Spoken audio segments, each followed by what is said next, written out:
SA 315, that is Standard on Auditing 315. ठीक है, SA 315 क्या बोलता है बेटा? What is SA 315? Identifying and assessing what? Identifying and assessing the risk of material misstatement through understanding the entity and its environment. Remember, क्या बेटा? SA 315 is what? Identifying and assessing what? Identifying and assessing the risk of material misstatement through understanding the entity and its environment. ये ऐसे के बारे में last semester में पढ़ाया भी था मैंने, इंटरनल कंट्रोल जब भी हम लोग स्टडी कर रहे थे, तो याद रखना ये ऐसे क्या है बेटा? ऐसे 315 what? Identifying and assessing the risk of material misstatement. Identifying and assessing the risk of material misstatement क्या है? Through understanding the entity and its environment.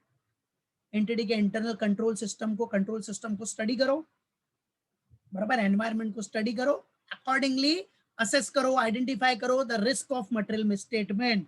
ठीक है, इसीलिए ऐसे का पूरा नाम ही है, याद रखना, SA 315 what? Identifying and assessing the risk of material misstatement through understanding the entity and its environment. Got it?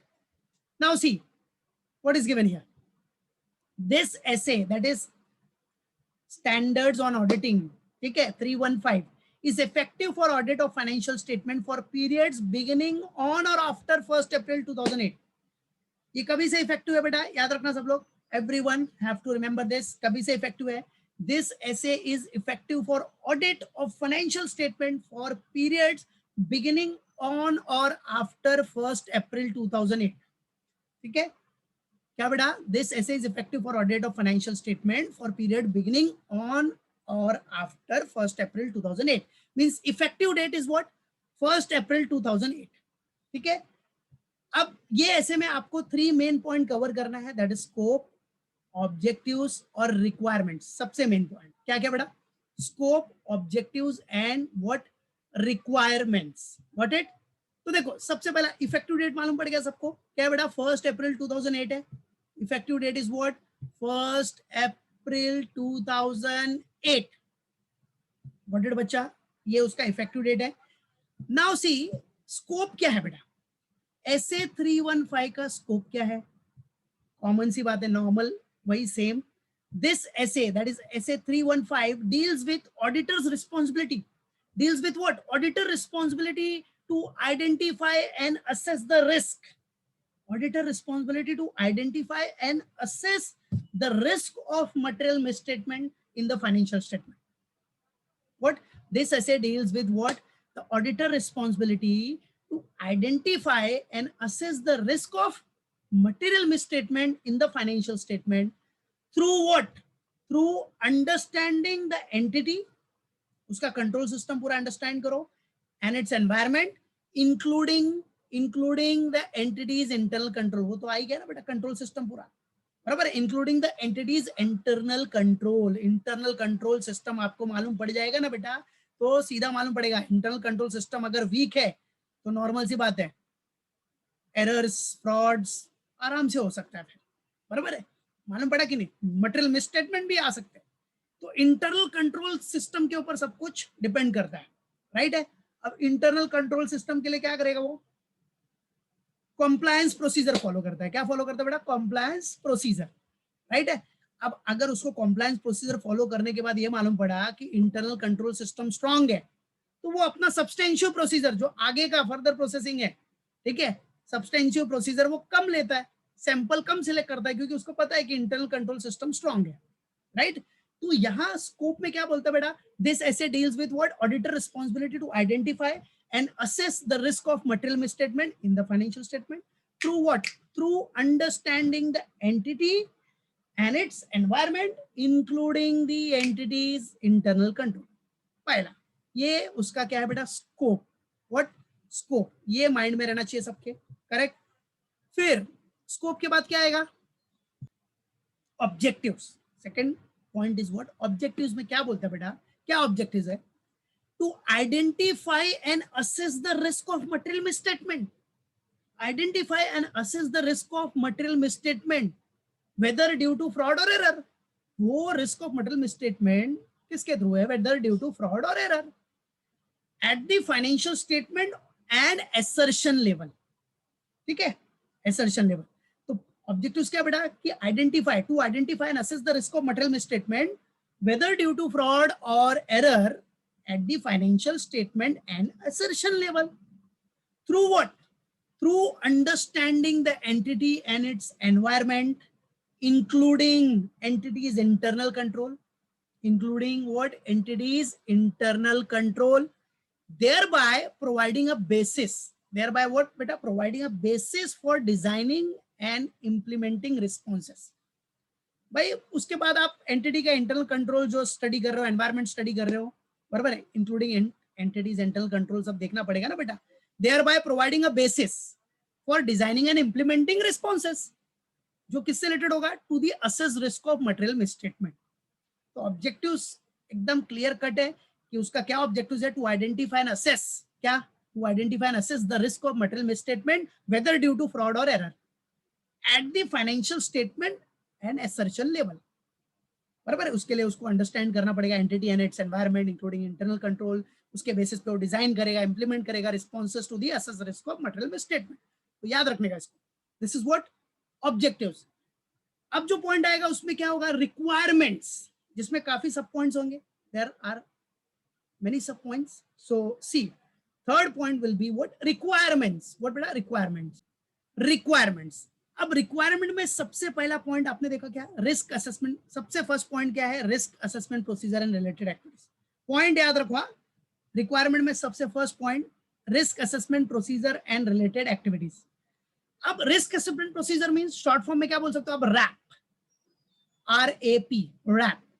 So risk assessment procedure and related activities में क्या करना है? परफॉर्म करेगा risk assessment procedure to provide what? To provide a basis for the what? Identification and assessment of risk of material misstatement. क्या बेटा? Perform risk assessment procedure. Why? To provide a basis for the identification and assessment of what? Assessment of risk of material misstatement. कितना risk है? Risk of material misstatement कितना है? तो risk assessment procedure shall include क्या? वो क्या करेगा? Inquiries of management. बराबर है, मैनेजमेंट से इंक्वायरी करेगा. इंक्वायरी या फिर एम्प्लॉय से भी कर सकता है, राइट है. कहां से उसको इंफॉर्मेशन मिलेगी वहां से वो इंक्वायरी निकलेगा.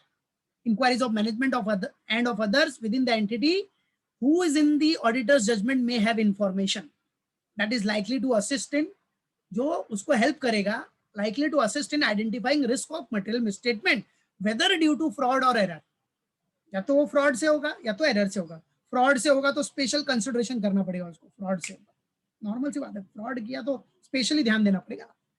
एनालिटिकल प्रोसीजर फॉलो कर सकता है वो, बराबर है. लास्ट ईयर क्या था? एनालिटिक मतलब एनालिसिस कर सकता है लास्ट ईयर का क्या था, ये अभी क्या है, मालूम पड़ा. पूरा एनालिटिकल प्रोसीजर फॉलो करेगा, रेशियोज देखेगा, ऑब्जर्वेशन एंड इंस्पेक्शन करेगा. क्या करेगा बेटा? ऑब्जर्वेशन एंड इंस्पेक्शन करके वो क्या कर सकता है? रिस्क असेसमेंट प्रोसीजर कर सकता है. एंड जो भी रिलेटेड एक्टिविटीज है, सबसे पहला SA 315 में identify and assessing the risk of material misstatement through what? Through understanding the entity and its environment. ठीक है, तो पहला देखा आपने क्या? Risk assessment procedure and related activities कि परफॉर्म करेगा risk assessment procedure to provide a basis for the identification and assessment of risk of material misstatement. So the risk assessment procedure shall include what बेटा? Inquiries of management, analytical procedure, observation and inspection, right? Now the second, ये तो A point था, A risk assessment procedure and related activities requirement में. Now the next point, B point में, the required understanding of the entity. What? The required understanding of the entity and its environment, including the entity's internal control. Including what? Entity's internal control. ठीक है? The required understanding of the entity and its environment, including the entity's internal control. तो बेटा entity and its environment का वो पूरा क्या करेगा बेटा? स्टडी करेगा, इंफॉर्मेशन निकालेगा, अंडरस्टैंड करेगा, वॉक थ्रू करेगा. So auditor shall obtain an understanding of the following. First, relevant industry, regulatory and other external factors. जो अदर एक्सटर्नल फैक्टर्स है including the applicable financial reporting framework. कौन सा industry है, relevant industry क्या है, regulatory framework क्या है, other external factors क्या है, including the applicable financial reporting framework क्या है, वो अंडरस्टैंड करेगा। Nature of the entity understand करेगा, उसका ऑपरेशंस क्या है, ओनरशिप क्या है, गवर्नेंस स्ट्रक्चर क्या है, एवरीथिंग, राइट है, वो अंडरस्टैंड करना ही पड़ेगा ना। That is what required understanding of the entity. बराबर है। अगर बेटा आइडेंटिफाई एंड असेस करना है रिस्क ऑफ मटेरियल स्टेटमेंट, तो ये सब रिक्वायरमेंट्स फॉलो करना ही पड़ेगा, ठीक है। फिर the entity selection and application of accounting policies, entity का क्या selection and application of accounting policies क्या है, वो अप्रोप्रिएट है कि नहीं, कंसिस्टेंट है कि नहीं, एवरीथिंग। सो बी पॉइंट में सीधा बोल रहा है कि the required understanding of the entity and its environment including the entities internal control. बराबर है। इसमें relevant industry, regulatory and other external framework हो गया, including the what applicable financial reporting framework के हिसाब से है कि नहीं, वो सब क्या है वो स्टडी करेगा। नेचर ऑफ एंटिटी क्या है, ऑपरेशंस क्या है, ओनरशिप, गवर्नेंस स्ट्रक्चर, बराबर है। अकाउंटिंग पॉलिसीज, एंटिटी का सिलेक्शन क्या है, अकाउंटिंग पॉलिसीज से रिलेटेड एप्लीकेशन क्या है, ये सब स्टडी करेगा। तो क्या आपने देखा। फिर सी पॉइंट में क्या बोलता है, सी पॉइंट, बी के बाद सी पॉइंट क्या बोलता है, उसके अकॉर्डिंगली वो क्या करेगा, आइडेंटिफाई एंड असेस करेगा the risk of material misstatement. क्या करेगा बेटा, identifying and assessing the risk of material misstatement, ठीक है। देन डी में क्या बोल रहा है बेटा, अभी आइडेंटिफाई और असेस करेगा risk of material misstatement. D में क्या बोल रहा है, जो रिस्क के लिए स्पेशल कंसिडरेशन रिक्वायर होगा, risk that require special audit consideration, उसको वो कंसिडर करना ही है बेटा, कि in exercising judgement as to which risk are significant risk, कौन सा रिस्क सिग्निफिकेंट रिस्क है, उसके लिए वो क्या करेगा, स्पेशल ऑडिट कंसिडरेशन लेगा, ठीक है। द ऑडिटर शैल कंसिडर, क्या करेगा, एटलीस्ट द फॉलोइंग, कि weather the risk is a risk of fraud. भाई वो जो रिस्क है वो रिस्क ऑफ फ्रॉड है क्या, रिस्क ऑफ फ्रॉड हो गया मतलब सिग्निफिकेंट रिस्क हो गया, राइट है। फिर उसको कंसिडर करना पड़ेगा, उसके लिए स्पेशल ऑडिट कंसिडरेशन लेना पड़ेगा। सेकेंडली क्या बोल रहा है, whether the risk is related to recent significant economic, accounting और अदर डेवलपमेंट्स, होता ही है ना, चेंजेस होता है, अकाउंटिंग में भी चेंजेस होता है, अपडेट होता है, सिग्निफिकेंट इकोनॉमिक, अकाउंटिंग और अदर डेवलपमेंट्स हुआ, like change in regulatory environment etcetera, and therefore requires specific attention. तो ऐसा अगर कुछ भी चेंजेस हो रहा है तो उसमें भी उसको स्पेशल कंसिडरेशन करना पड़ेगा, स्पेशल कंसिडरेशन देना पड़ेगा। कॉम्प्लेक्सिटी ऑफ ट्रांजेक्शन है तो भाई हो सकता है सिग्निफिकेंट रिस्क, वहां तो उसको स्पेशल कंसिडरेशन देना ही है बेटा, special audit consideration. And weather the risk involve significant transactions that are outside the normal course of business, whether the risk involved significant transactions that are outside the normal course of business for the entity or that otherwise appear to be unusual। अगर कुछ भी outside the normal course of business आया या unusual लगा तो normal सी बात है, उधर सिग्निफिकेंट रिस्क अराइज हो सकता है। So auditor must have to give special audit consideration to these types of what, क्या रिस्क में ये सब सिग्निफिकेंट रिस्क क्रिएट कर सकता है बेटा, है कि नहीं। तो वही चीज है कि when the auditor has determined, auditor ने डिटरमाइन किया that a significant risk exist, अगर उसको मालूम पड़ गया, डिटरमाइन किया उसने कि सिग्निफिकेंट रिस्क एग्जिस्ट कर रहा है, तो auditor shall obtain an understanding of entities control, तो वो एंटिटी कंट्रोल का अंडरस्टैंडिंग लेगा, इंक्लूडिंग कंट्रोल एक्टिविटीज जो रिलेवेंट होगा उस रिस्क से, तो पूरा अंडरस्टैंड करेगा ऑफ एंटिटीज कंट्रोल, जितनी भी कंट्रोल एक्टिविटीज है सब देखेगा बेटा, मालूम पड़ा। उसके बेसिस पे वो अपना प्रोसीजर क्या करेगा, कंटिन्यू करता है, सब फॉलो करता है, ठीक है, वो प्रोसीजर ऑप्ट करेगा। क्लियर, तो ये याद रखना। E point is what, D के बाद ई आ गया अपना, risk for which substantive procedure alone do not provide sufficient appropriate audit evidence. अभी समझो कुछ रिस्क ऐसा है जिसमें सब्सटेंशिव प्रोसीजर जो ऑडिटर फॉलो कर रहा है वो सफिशिएंट एप्रोप्रिएट ऑडिट एविडेंस नहीं दे रहा है। That is why it is known as what? Risk for which sufficient procedure alone do not provide sufficient appropriate audit evidence. तो ऐसे केस में ऑडिटर क्या करेगा, entity's control, the entity's control over such risk are relevant to the audit, तो वो internal control के ऊपर depend रहेगा। समझो किसी इन्वेंट्री का फिजिकल वेरिफिकेशन अगर उसके लिए पॉसिबल नहीं हो रहा है तो वो एंटिटीज कंट्रोल के ऊपर डिपेंड रहेगा, इंटरनल कंट्रोल के ऊपर। So the entity's control over such risk are relevant to the audit, that's it. Revision of risk assessment, अब भाई रिवीजन तो करना ही पड़ेगा। कभी अगर ऑडिटर को नया इंफॉर्मेशन कुछ ऑब्टेन हुआ, उसके बेसिस पे वो चेंज कर सकता है अपना जो भी ओपिनियन है, राइट है।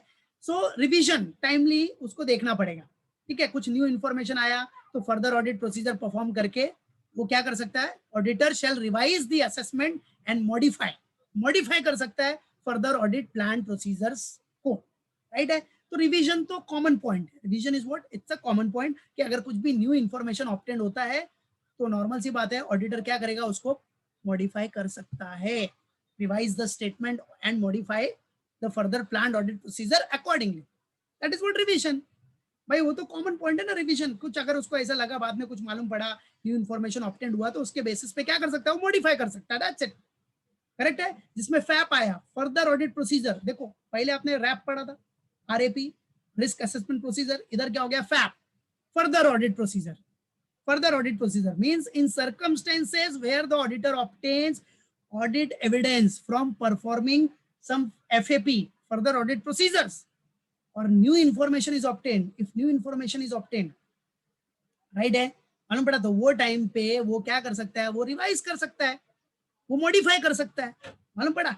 Revise, auditor shall revise the assessment and modify the further planned audit procedure accordingly.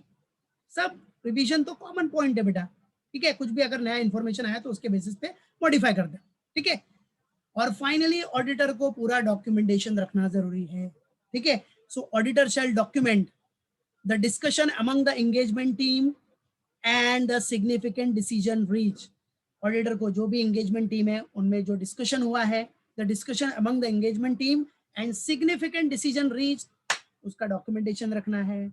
Sources of information from which the understanding was obtained, क्या, sources of information from which the understanding was obtained and the risk assessment procedure performed। अब जो भी sources of information है जहां से उसने understanding obtain किया है उसका पूरा डॉक्यूमेंटेशन रखो, डॉक्यूमेंटेशन तो बहुत जरूरी है, ऑडिट डॉक्यूमेंटेशन पढ़ाई था आपने 230, ठीक है। And the risk assessment procedure perform, सबका डॉक्यूमेंटेशन रखना है, राइट है। चाहे वो डिस्कशन का हो या जो भी सोर्सेज ऑफ इंफॉर्मेशन जहां से ऑब्टेन किया है, sources of information from which the understanding was obtain, उसका पूरा डॉक्यूमेंटेशन रखो।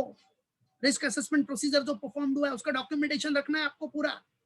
And identified and assess risk of material misstatement, क्या, जो भी आइडेंटिफाई एंड असेस रिस्क है of material misstatement eight the financial statement level and at the assertion level, उसका भी पूरा डॉक्यूमेंट रखना है, बराबर है। सो identified and assess risk of material misstatement eight the financial statement level and at the assertion level, तो जो भी identified and assess risk of material misstatement है वो सब पूरा डॉक्यूमेंटेशन उसका अपने को प्रॉपर्ली रखना है, got it.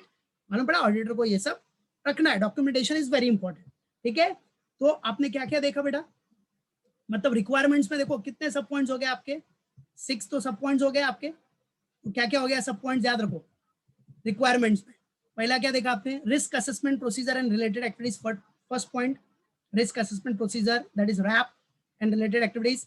Second, required understanding of the entity and its environment including the entity's internal control।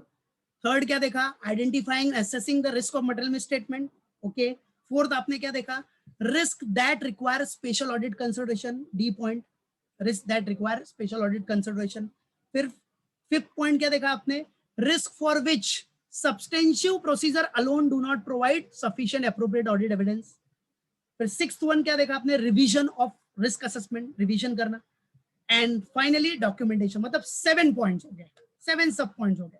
तो ये सारे 7 सब points is very important in the requirements, that is what your SA 315। तो अच्छे से रिवाइज करना है इसको सब लोग,